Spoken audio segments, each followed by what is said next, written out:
In this video, I will show you how to create effect perfume spray. The first, create new layer, and choose brush tool. Choose dissolve.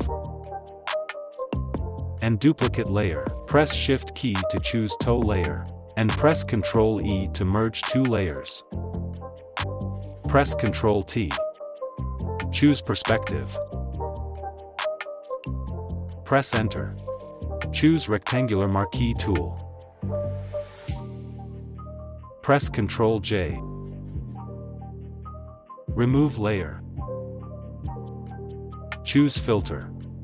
Choose blur. And choose motion blur. Press Ctrl T.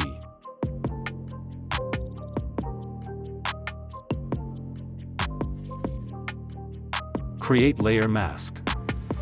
Brush tool.